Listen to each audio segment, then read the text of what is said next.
Good morning, everyone. Paul Ruppel here with Fox 29 News Now. Hope your Wednesday's off to a great start. We're going to get you to some national news. Might take you to a little bit of the confirmation hearing, the second day of the hearing for Attorney General William Barr, the nominee to Attorney General.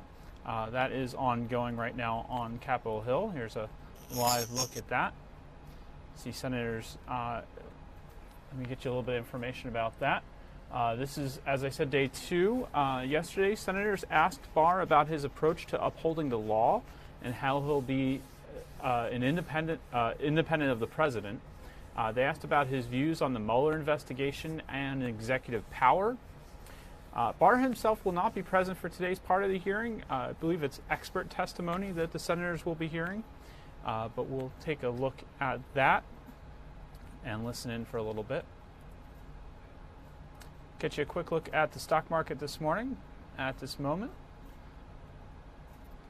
Market is up 146 points, about 0.6 of a percentage point. Dow Jones Industrial at 24,214. We'll start you off with a little bit of business news. Netflix is raising its price again, and CVS and Walmart are split over prescription drugs. Fox Business Network's Tracy Carrasco has more in this morning's Fox Business Outlook.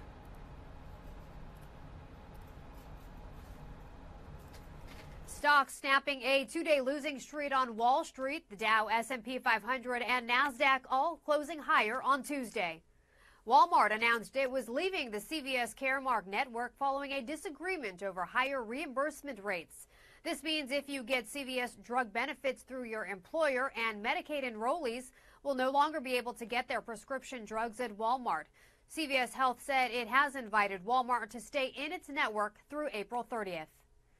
Netflix is raising its prices again. Netflix's cheapest basic plan will cost $9, up from $8. Its most popular HD standard plan will now be $13, up from $11. And its 4K premium plan will run about $16, up from $14. The rate hikes constitute a jump of between 13 and 18%, the company's biggest increase since launching its streaming service 12 years ago.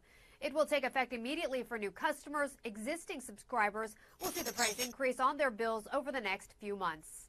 For more, log on to foxbusiness.com. In New York, I'm Tracy Carrasco. And there you again, you see the big board from Wall Street. Currently, the market is up 152 points.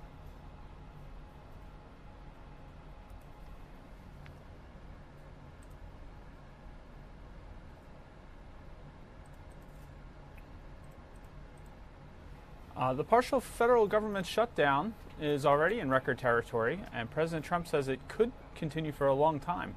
Fox's Doug Luzader has more from Capitol Hill this morning, where Congress is planning to cancel a recess next week because of the standoff.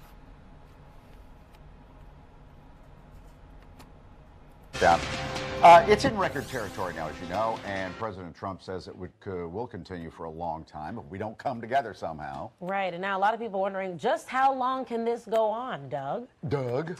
Yeah, well, look, we're kind of in, uncharted waters here. The president says that this may last a long time. The federal government is kind of adjusting to this new reality. Long airport security lines are one thing, but the shutdown impacts are rippling outward. Coast Guardsmen, part of the Department of Homeland Security, are missing paychecks. The Coast Guard's commandant tweeted this: "To the best of my knowledge, this marks the first time in our nation's history that service members in a U.S. armed force have not been paid during a lapse in appropriations." The IRS has recalled some 46,000 furloughed employees to prepare for tax season. And while the president continues to press for a border wall, yet another migrant caravan is heading this way from Central America. And at this point, many federal workers are just a few days away from missing their second paycheck. And I think that there is definitely a sense that there's a deadline approaching, which would be next Tuesday, to make sure that we're able to solve this problem. But how do you solve this problem when no one at the White House or in Congress is really negotiating? And President Trump wanted to meet with Democrats at the White House. They refused to show. Only Republicans were there. The sheer fact that not a single Democrat was able to show up is pretty telling. On the other hand, House Democrats wanted to meet with Republican Senate Majority Leader Mitch McConnell, but he wasn't in his office. I have 3 words for President Trump, Leader McConnell, and our Republican senators. Open the government. Now, all of this is a reminder of just how big the federal government is. Delta Airlines said it is losing $25 million just this month because federal workers and federal contractors aren't traveling. Mike and Alex. Oh, that's right. We're not traveling around doing the government's work here. That is an interesting point. Good stat there, Doug, even though horrible. It's just, you really start to get enlightened about how many services and things that are used by the government, how many people are really getting affected by this. Yeah. It seems like each day you hear about new things. Yeah, you just don't even think about it. Right. So Congress may be planning to cancel a recess next week because of this standoff. So we'll just have to wait and see, because they're going back and forth. Should you be paid, Nancy Pelosi? Should you be paid? Yeah, it sounds like they at least need to show up for a meeting. Yeah. Mitch McConnell, should you be paid? Here's Sue. Okay. Again, that was the latest on the government shutdown from Fox's Doug Luzader. Let's get you some more local news stories. Here is some shorter stories that we covered this morning. First one is a Philadelphia charter school is closed today after a fire ripped through its hallways last night. It happened at People for People Charter School just after 9 p.m. That's on North Broad Street in North Philly. A spokesperson with the school district says because of the damage, all afternoon activities were also canceled. Officials are looking into what caused the fire.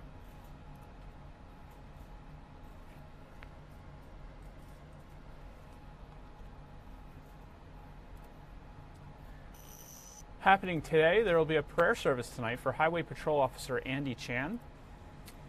It will be at St. Matthew Church on Cottman Avenue. The Mass starts at 7 p.m. Officer Andy Chan was hit by a car on his motorcycle earlier this month in northeast Philadelphia. He suffered severe head injuries. Officer Chan remains in critical but stable condition at Jefferson Torresdale. He's a 24-year veteran of the force. Officer Chan has a wife and 3 children.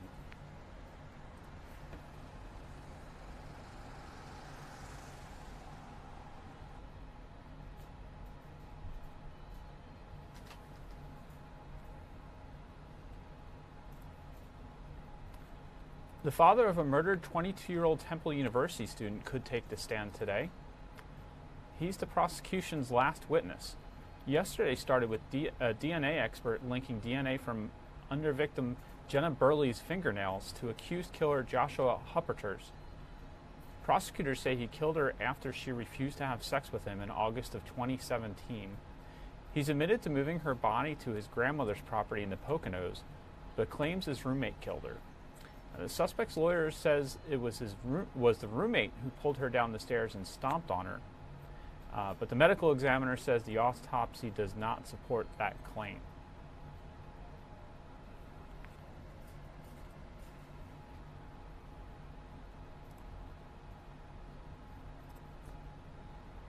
And more than a dozen people are without homes this morning after flames ripped through their Trenton neighborhood. The 3-alarm fire happened along Colonial Avenue around 5:30 in the evening. Flames engulfed 4 homes, forcing 17 people to flee their homes.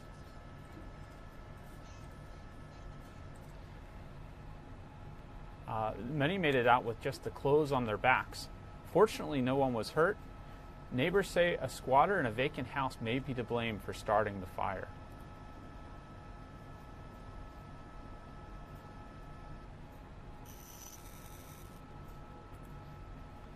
All right, let's take a quick look at weather. We're obviously watching 2 storms. Actually, let's go to national news for a second. I see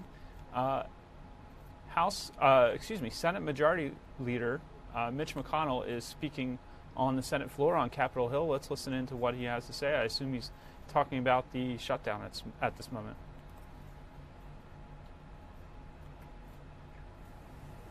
33 cents. As we all know, that is because the Speaker has recently defined a brand new dogma for the Democratic Party.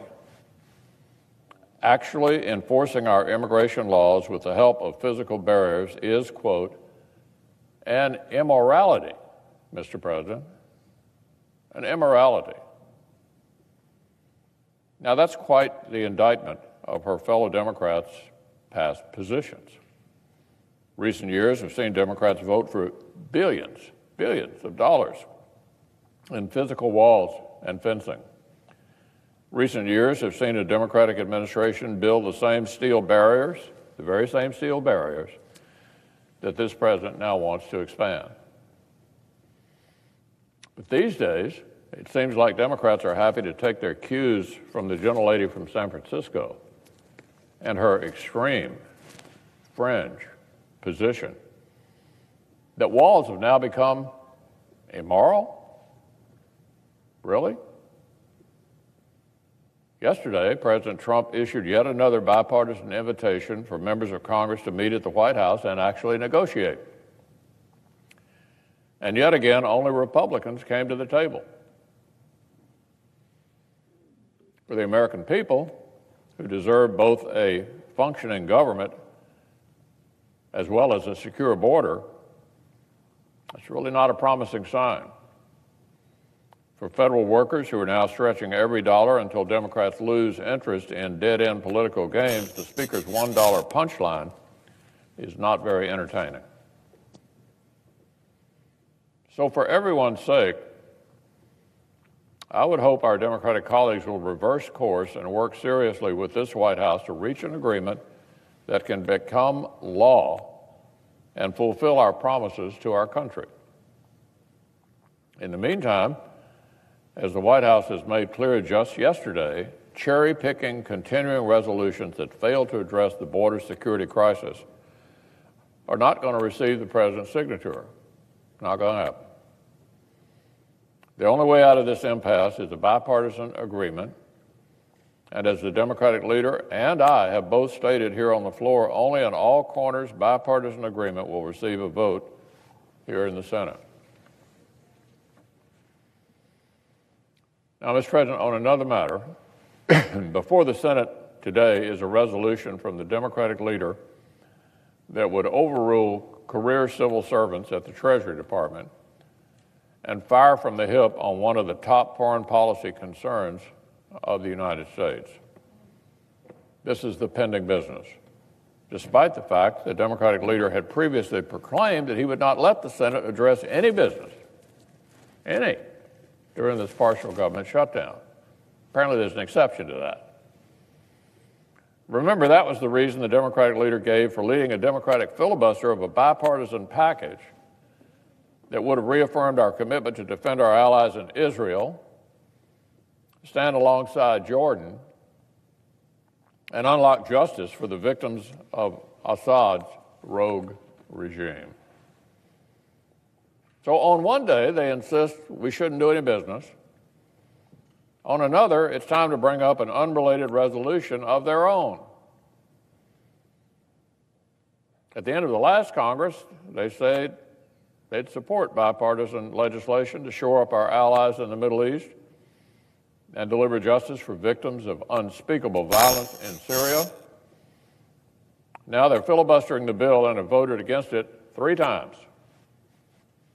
3 times against this important bill that benefits our allies, Israel, Jordan, and deals with the victims of cruelty in Syria.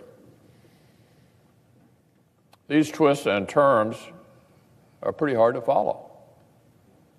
It's confusing.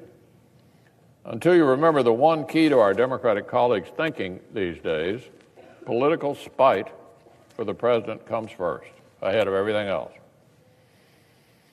You see, the administration isn't opposed to these bipartisan urgent bills to back Israel, Jordan, and the Syrian people. President Trump, we expect, would sign these bills. We might actually make a law, which is what people sent us here to do, presumably. So naturally, the Democratic leader isn't interested. Democrats in Congress don't think working with the president to accomplish things suits their political brand these days. But the Democratic leader's new resolution that he's been happy to prioritize ahead of Israel and the Syrian people, it offers him a chance to make a political splash. It overrules the careful actions of career civil servants at Treasury and blows up a nuanced decision that the current law actually requires. Current law actually requires what they did. Supporting Israel, not too interesting to my friends across the aisle, but picking a political fight with the president, boy, they're up for that one every day. This is the key to understanding this unusual moment, Mr. President. This is the central principle. Democrats have made a marketing decision to obstruct President Trump at all costs, even if it hurts substantive priorities they used to support. That's why we're in day 26 of this partial government shutdown, with Democrats refusing to even show up and negotiate on funds for border security, which they used to brag about supporting. That's why Senate Democrats have decided that aid for Israel and help for the people of Syria are not worthy of this body's time, but are happy to spend floor time trying to blow up a highly technical Treasury Department decision which current law actually requires. Let me say that again. Happy to spend floor time trying to blow up a highly technical Treasury Department decision which current law actually requires. Political obstruction is their top priority. Everything else follows from that. Now, on one final matter, even in the midst of this political climate, the President's nominee for Attorney General delivered an impressive performance during the first day of his hearings before the Judiciary Committee. Senators were reminded exactly why he won bipartisan admiration for this body back in 1991 and was confirmed as President Bush 41's Attorney General with no opposition. None. Now, as Mr. Barr himself acknowledged in his testimony yesterday, times have changed. But the core principles that our nation's Attorney General must uphold haven't changed. As the nominee testified yesterday, the American people have to know that there are places in the government where the rule of law, not politics, holds sway. The Department of Justice must be such a place. Those are the words, Mr. President, of the right man for this job. His testimony made clear what he sees as key priorities for the Department of Justice. Building on past progress in preventing violent crime, enforcing and improving our nation's immigration laws, and protecting the integrity of our electoral system. He stated definitively where his loyalties lie: the rule of law, the Constitution, and the American people. That's how it should be. That is how it must be. And if you confirm me, he said, that is how it will be. Experience, integrity, and total commitment. The President has made an outstanding choice. The Judiciary Committee continues its hearings today. I look forward to their continuing review of this nomination and then to it being reported here to the floor. The American people deserve the very best. That is just what Attorney General Bill Barr will be.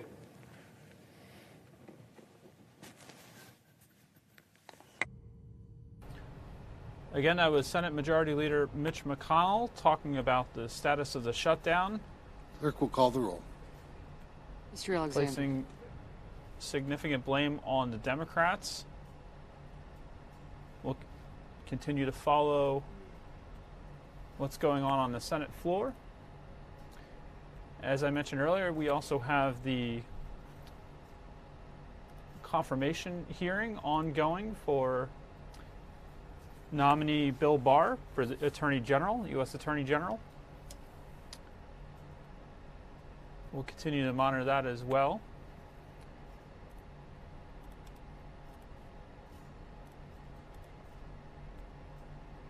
In the meantime, speaking of the shutdown, our Lauren Johnson was this morning.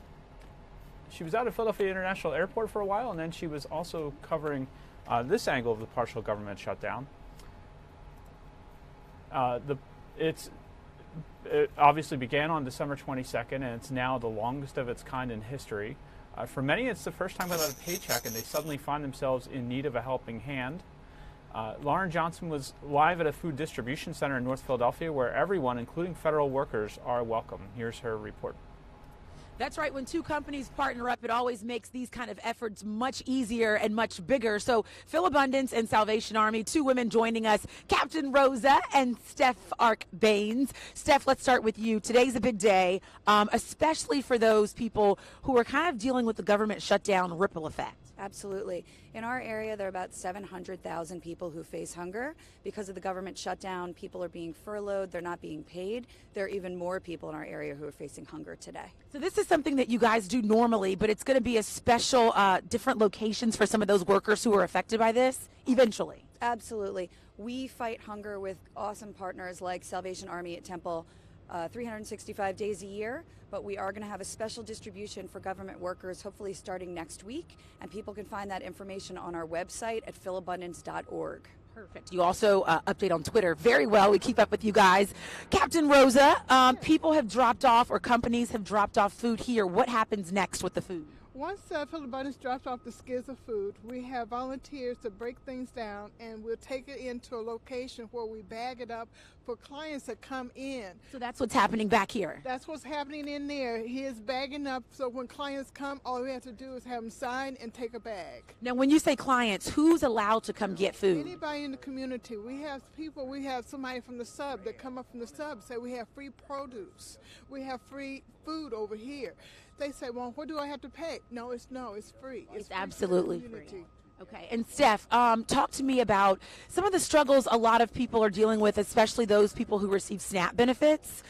You were talking about some complications that people might not know. Absolutely. So generally, people who get SNAP benefits, which is formerly known as food stamps, they get their SNAP benefits every month, and they're used to getting them re-upped at the same time. Well, because of the shutdown, SNAP benefits for February are going to be given in January, and a lot of people don't know that. So it'll cause some confusion, and we really want to get the word out so that people understand, don't overspend in January, because then they're going to be left in February short, and we don't know what's happening with March SNAP because of the shutdown. So as of now, we just know that people are going to get their benefits through February, but they're going to get them in January. Gotcha. Great work by both of you ladies. Thank you so much. So you heard that, available to anybody, and it's free. There is no price. There are no catches. Keep up with them online or check their social media sites, and you can find out everything you need to know. Back to you guys. That was our Lauren Johnson reporting there with how Philabundance is helping to support families impacted by the partial government shutdown. Speaking of the shutdown again, here is Senate Minority Leader Chuck Schumer speaking on the Senate floor. Let's listen into what he has to say just after Senate Majority Leader Mitch McConnell spoke. But leader, you can open the government. And that's what the American people want. And I dare say that's what most of your colleagues want, at least if they talk to you privately. Now, it seems every day that the Trump shutdown drags on, we read another story about a new way it's hurting our economy. 800,000 public servants have been without pay, including thousands of veterans who work for the federal government. Each one of those Americans has a different story about how the shutdown is hurting them and their families. 9 essential cabinet departments remain shuttered, and we're learning that the effects of the shutdown are even more widespread and continue to worsen. Yesterday, President Trump's own White House Council of Economic Advisors doubled their projections of how much economic growth is being lost each week during the shutdown. Let me repeat that.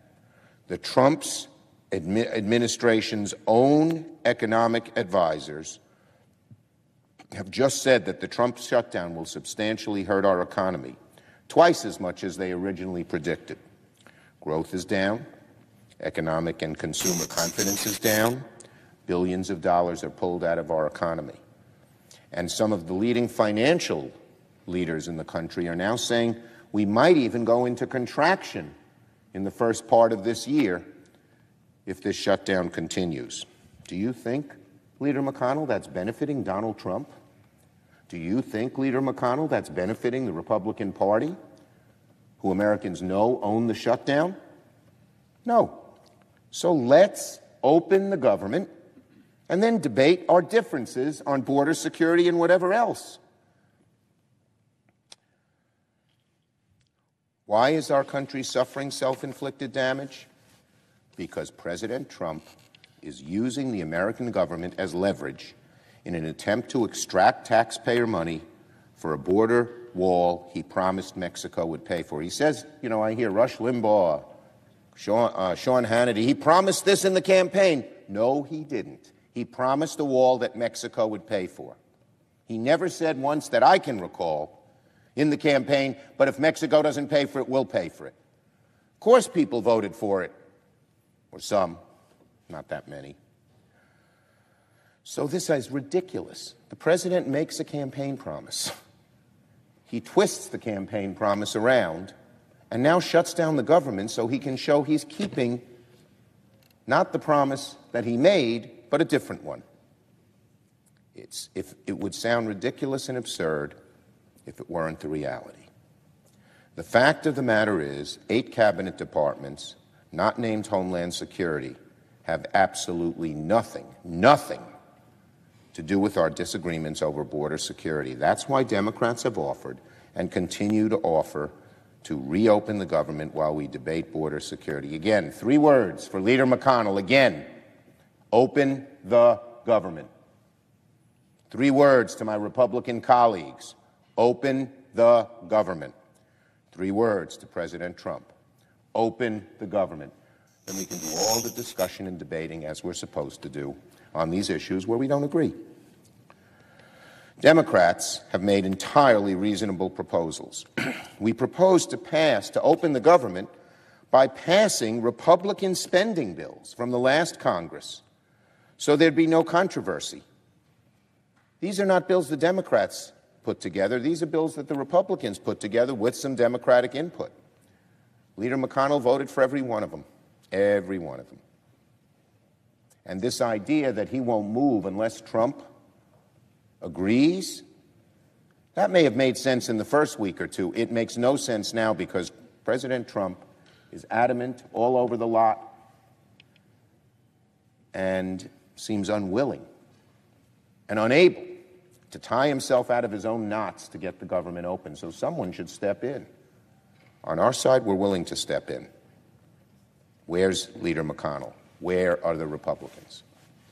The American people support passing our bills, the bills that we have asked unanimous consent for by wide margins, 2-1, including nearly 40% of Republicans. 40% of Republicans support passing our bills and then debating. So, Mr. President, even your prized base, a good chunk of it, about a third, is turning away from you on this issue. When will the President and my Republican colleagues wake up to the hardship being inflicted on so many people across the country? It's time that the Senate act on House-passed bills to open the government. The President, we know, is inflexible. He's proud, as he said, to have shut down the government. He is, amazingly, I've never seen a president like this, impervious to the pain and suffering of federal workers and the American people. He makes stuff up. Oh, the federal workers want the wall. Who? 2 people who are on Fox News all the time, who are part of a Border Patrol union. That's it. Not the average worker. The president's refused all entreaties to open up the government by Democrats and Republicans, like my friend Senator Graham, one of the president's biggest allies here in this chamber. His deputies are hardly even empowered to negotiate with the Hill, since President Trump retracts their offers almost as soon as they're made. Everyone can see how fruitless it is to try and negotiate with this president at the moment. My friend, Leader McConnell, is the one who can break the impasse. He's declared before that, quote, he's the guy who gets us out of shutdowns, unquote. He was proud of that. I wish he were still proud of it. I think we're all ready for that, Leader McConnell, because so long as Leader McConnell hides behind the president and the president's absurd and destructive shutdown strategy, the Senate will be unable to vote on broadly popular legislation to reopen the government. The longer Leader McConnell allows this to continue, the more he and Republican senators will be tied to the president and the president's disgraceful tactic of government by extortion. Russia. Last night, the Senate voted to proceed to the resolution to disapprove the Treasury Department's plans to relax sanctions on Russia. 11 Republicans, I'm proud of that, proud of them, joined with every Democrat to advance the resolution, which will face a cloture vote today. 2 or 3 more Republican votes would ensure cloture is invoked and the passage of the resolution achieved. So I'd like to make a direct appeal to my Republican friends who are wondering about this. This resolution is about a very simple thing. Do you believe America should take a tough line on Putin, or do you think we should go easy on Putin and his cronies? From where I'm standing, that's an easy choice. The past half-decade has seen Putin expand his malign activities around the world, from invading Ukraine and Georgia to annexing Crimea, to propping up the brutal Assad regime in Syria, to directing nerve agent attacks on foreign soil. Russian intelligence has tried to destabilize Western democracies at every opportunity. France, England, many other European countries, and most obviously here in the United States. It's proof positive. They go online and they try to sow dissension here in America, this beautiful country. As Leader McConnell said yesterday, confusingly before voting against the resolution, quote, we have long seen Vladimir Putin for the KGB thug that he is. Those are strong words, but accurate. In the face of this global assault on Western democracies, of course, we have seen that the Trump administration has been shamefully and suspiciously weak on President Putin. The president has avoided criticizing Putin at every turn.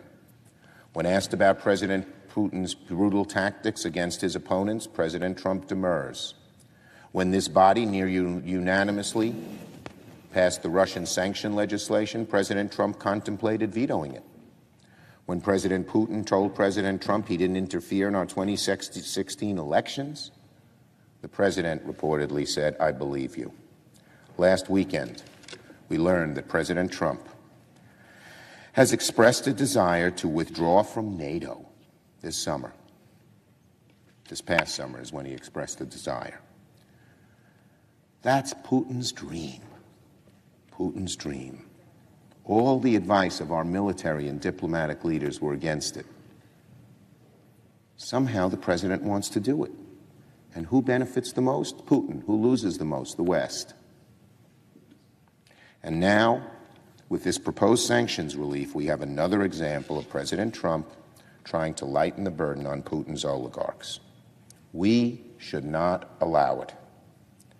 For a very long time, the Republican Party predicated its foreign policy on taking a tougher line against Russia and Putin. In so many campaigns for president, we Democrats were accused of not being tough enough on the Russians. I have always felt we've got to be tough on the Russians. But it seems that acquiescence to the president, a fear of breaking with the president, has held back too many of my Republican colleagues from supporting this resolution. The resolution, just to repeat, is sort of, I know Treasury made an effort, although I don't have much faith in the strength. I think Secretary of Treasury is an intelligent man, but he never stands up to Trump. And I don't have any faith in his strength in standing up this time. So if Trump wanted a weakened resolution, because maybe Putin or the Russians wanted it, that's what we got here. 45% control is not 45% ownership, which is what this does, takes Deripaska out of this, forget it. And then add to his 45% the 7% the in-law zone, the large percentage that Russian banks controlled by Putin own. The control is just as tight as it was before. The people who were put in charge have close relationships with Russia. This is not a strong resolution. It's slightly less than a joke. Slightly less than a joke. So I hope some of our colleagues will come around. This is all about America, the West, the stability of our nation. And if Putin thinks he can manipulate our country and manipulate the president, and too many of my colleagues who have always been strong against Russia go along, what's he going to do next? What's he going to ask President Trump to do next? And what will President Trump do? I yield the floor.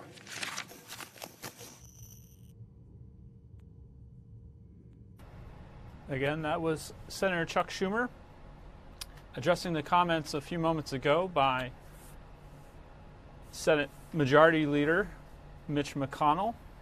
You're continuing to look live at the Senate floor there. Do want to let you know there's a little bit of breaking news that came in. House Speaker Nancy Pelosi today has urged President Trump to delay the State of the Union until the government shutdown ends.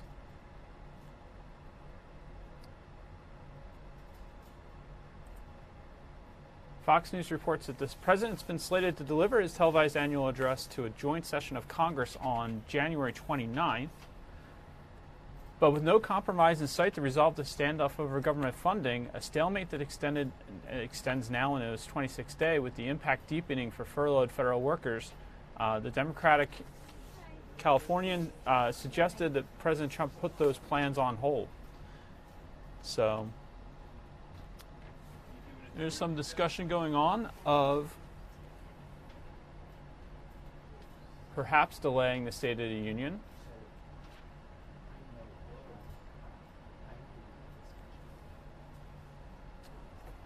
Let's get you a look at live weather conditions as we started to do earlier.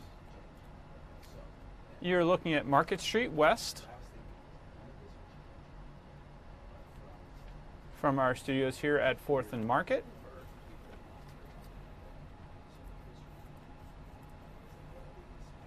Your current conditions. It's 32 degrees right now in Philadelphia. Dew point is 25. Winds out of the southwest at 8 miles per hour.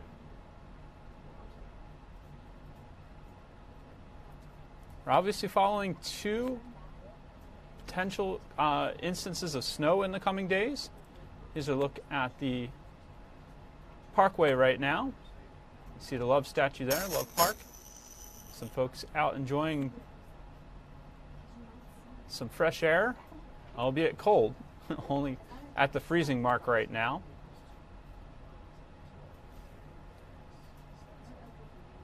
Here are your current temperatures.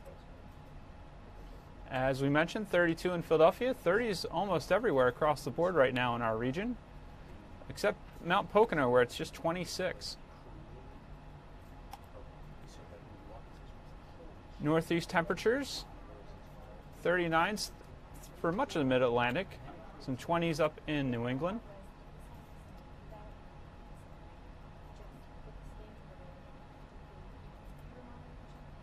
It's only 60 right now down in Miami, 53 in Tampa, 50s on the Gulf Coast, 53 in San Francisco, only 39 up in Portland. Look at those cold temperatures up to the north, the Midwest. Minneapolis, 9 degrees right now, 16 in Billings,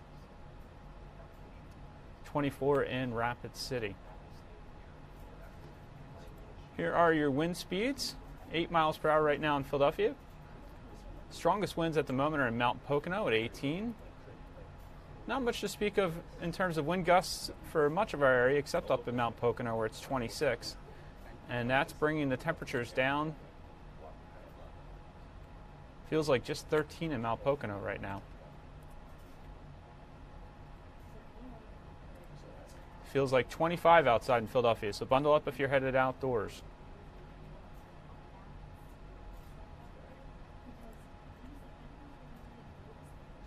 your satellite look.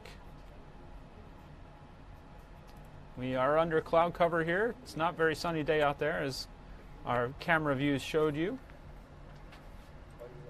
Let's get you a look at conditions around the region right now. These are our weather metrics cameras. Get you to those in one moment. Started to play them out on the wrong channel.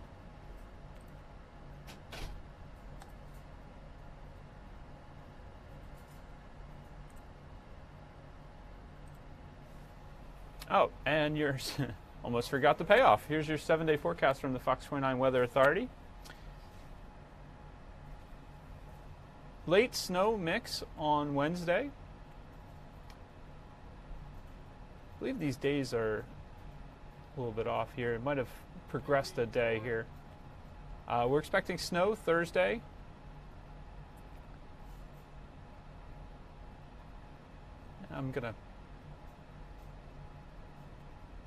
Let's just get you a look at the conditions around the region. And here those come. These are our Fox 29 Weather Metrics cameras.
All right, Paul Ripple back here again with you on Fox 29 News Now.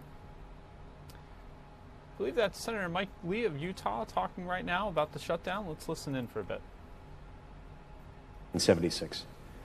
From the dawn of time, powerful men have dehumanized women, the poor, the sick, the disabled, the young and the old, those who thought differently, looked differently, loved differently, or worshipped differently.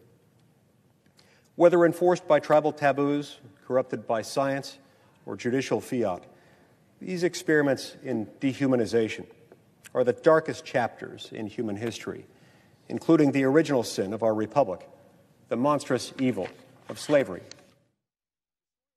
Sounds like he's talking on another topic at the moment, so let's get you to some local stories.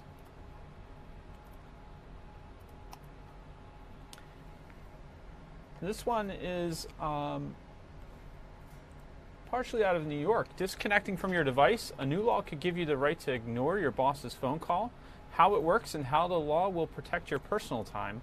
Here is the conversation from our air this morning. Good Day Philadelphia talking about this topic this morning. Do you ever do this? You're at home watching TV or whatever, and the phone rings. You look down at the cell phone and you realize it's your boss's phone number. You go, This is what I do.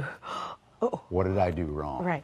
I start to think, okay, what's going on? Will you pick it up? Get this. There's legislation out there that could find employers for contacting you in off hours. Now, how's it work?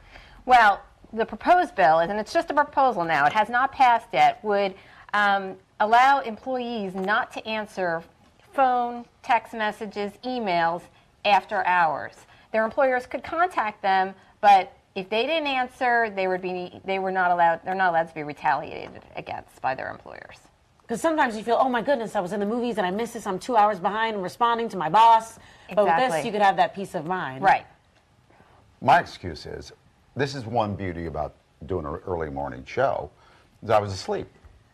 Which is a lot of times true. About that, right? No. Well, okay.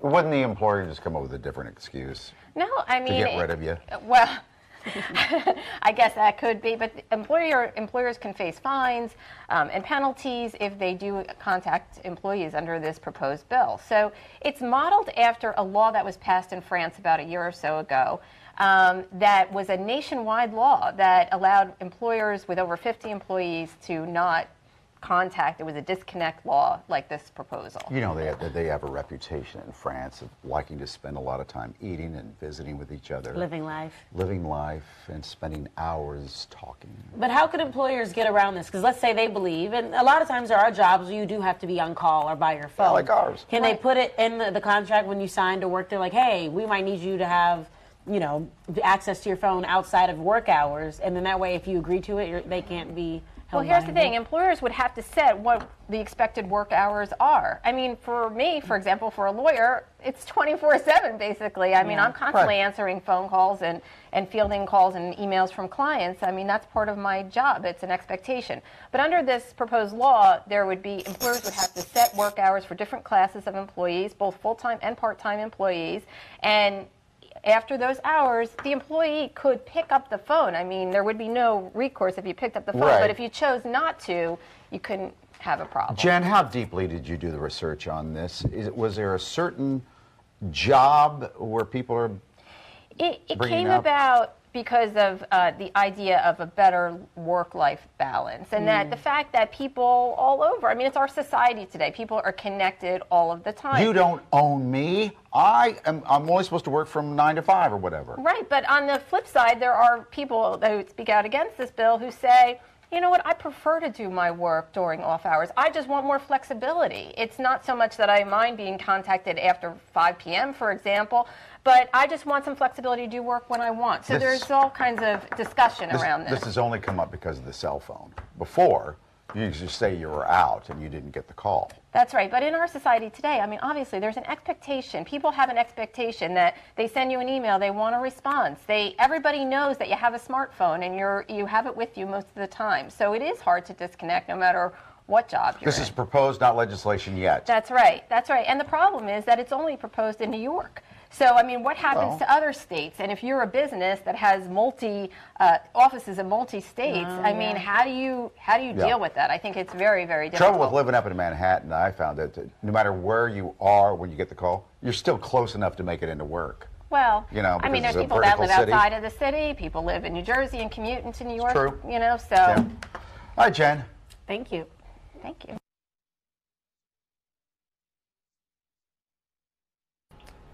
Again, that was our conversation about the disconnect law. I want to get you out to another story. This was where Steve Keeley went this morning. Steve was running around, as he often does, covering multiple events, a couple of fires this morning. But here was a happy story he did. A Camden, New Jersey teacher is not only the top fundraiser in the district, raising more than $100,000 for various school needs like laptops and furniture. He was also honored by the U.S. Secretary of Education for the work he's done. Now he's on a mission to raise another $100,000 for new projects, including, I lost my place there, a teaching kitchen that are in desperate need of repairs due to water damage and asbestos removal. Here is Steve's report from Good Day Philadelphia this morning. Hey, a Camden, New Jersey teacher is not only the top fundraiser in the district over there, raising more than $100,000 for various school needs and projects, like they needed laptops and furniture in the school. He was also honored by the U.S. Secretary of Education for the work he has done.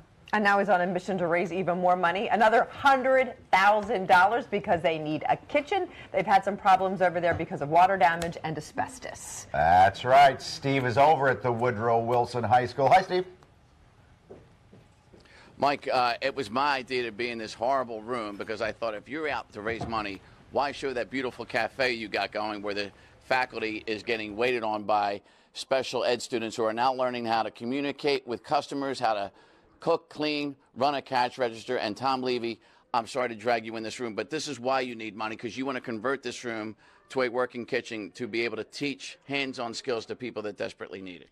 Yeah, so our kids, you know, they lack the skills they need to be able to compete for employment when they graduate. So that cafe program is part of us getting those skills that you know, so many people come with, but our kids, because of their cognitive disabilities, need extra practice. This room is a piece of that. You know, our cafe is a converted classroom. We have a portable sink used for camping. We have, you know, equipment that needs larger power supply. So in here, we want to get stoves. We want to have them cooking the baked goods. We want to teach them how to run a kitchen, how to run a washer and dryer. Life skills that they're going to need, frankly, to live independently as adults, because a lot of our kids are going to live with their parents. So if they can cook their own meal, do their own laundry, clean their own house, that gives them an independence that all of us have. People are probably shocked. You see old VHS tapes and you see old stuff, and people are like, how is that in a modern-day school, and why does Camden, with a big school budget, this is the biggest public high school in all of New Jersey, why are you begging for money? Why don't you have enough money already for this stuff that you want to do? Well, what I think people don't understand is that in most urban districts, you know, what we have to pay for, you walk in a building, we have 15, 20 security guards. If you go to Merchantville, where I live, Cherry Hill, they don't need the same amount of staff to support our students' needs. Our students come with a lot of needs that we have to address. For example, we have a huge non-English speaking population. You know, if you're in Cherry Hill, they order a math book. We have to order 2 for each one because we need one in the language they speak. And that costs a lot. You know, instead of spending $100, you're now spending $200. You know, so that's part of the problem. So that money goes to these places. It's not going towards stuff like this, which other schools have the money to do. All right, if people want to give, how do they find you? Well, we have right now a GoFundMe account. Also, we have a couple of places that just mailed a check to the school, and we're depositing in the school's account. We have a Walmart, we wrote a grant. Walmart gave us $1,000. A nonprofit, Just Two Moms, just wrote us a check for $500. So you have a long way to go. All right, look, I know I got to wrap, but I had a kindergarten teacher, Miss Wolverton, and I went to kindergarten at Yorkshire School. This is Katrina McCombs. I had her on with us before Now she's acting superintendent. We're going to try to get that acting taken away because I don't know how they're going to find a better superintendent. How terrific is this guy here to be in your system? Yeah, Mr. Levy is amazing. He is exactly the type of teacher that we are trying to recruit to come to our district because we need teachers who are willing to go above and beyond the call of duty. Thinking outside of the box to change old, existing, systematic problems that have plagued our public schools for years. Mr. Levy has thought about new ideas, has approached the administration, has worked collaboratively, and where there are limits, he's gone beyond and above. So we are very, very grateful to have Mr. Levy because of the impact that he makes on students every day. All right, well, one thing they don't have to recruit. They're doing this national search for the next candidate superintendent. The search should be at the end of the governor's nose and right here. So there you go, Governor Murphy. There's your superintendent, and there's one of your teachers of the year again. And hopefully the next time we're in this room, it's a finished product, and we're seeing kids learn the life skills and the skills to put them out in the world where they can get a job, not just a diploma from Woodrow Wilson High. By the way, this room and this school built in 1930, so it should have worked. I thought it was going to look worse than it does, so I think it looks pretty good compared to what I thought when I was assigned this yesterday. Guys? Hey, great job there. I agree with everything you just said. Yeah. These are people making a difference. Thank goodness. They are. Now, every day on this show, normally one of us yells out, "Hey, Joe! Yeah, Joe!" Again, that was our Steve Keeley there at Woodrow Wilson High School talking about a teacher who is doing good in his school there. Want to get you, we'll take one last look at weather before we sign off. Here again is a look at Market Street, looking west from towards City Hall from our studios at 4th and Market in Old City. I mentioned the 7-day forecast. Wednesday, today, partly sunny, breezy, 41. Thursday, late snow to mix.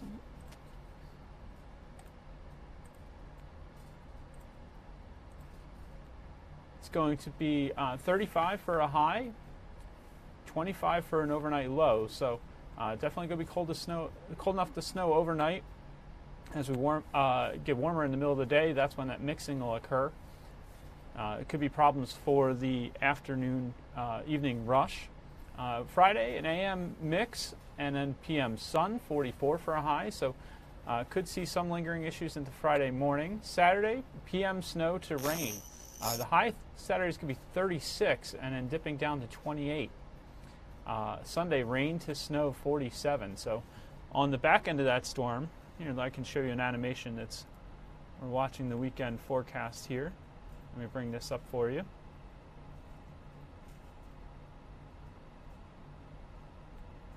To illustrate what I'm mentioning here. Wait until it loops around to the beginning. Saturday, there you go. We got that PM snow to rain. Then it's going to be rain to snow on Sunday. The temperatures, a high of 47. We could get pretty warm there, but then drop way down towards 34. So we'll be, as you see, so snow mixing in South Jersey and Delaware, and the rain line moves pretty far up. Then as this thing pulls away, it gets quite cold in the aftermath, and Sunday could see some snow on the backside of that storm. So we're going to be continuing to follow this weekend weather to 2-round punch, one Thursday, one Saturday into Sunday. We'll have full reports for you on the Fox 29 News at 5, 6, 10, and 11. Download the Fox 29 Weather Authority app anytime to get our latest forecast. See current conditions, get weather alerts as soon as they come in. If any winter weather advisories, warnings are issued, any storm watches or warnings, you'll get them immediately based on your location. Make sure you allow notifications so that you get those right away. But as I said, wintry mix Thursday night into Friday morning. This weekend, expect snow to rain, then back to snow.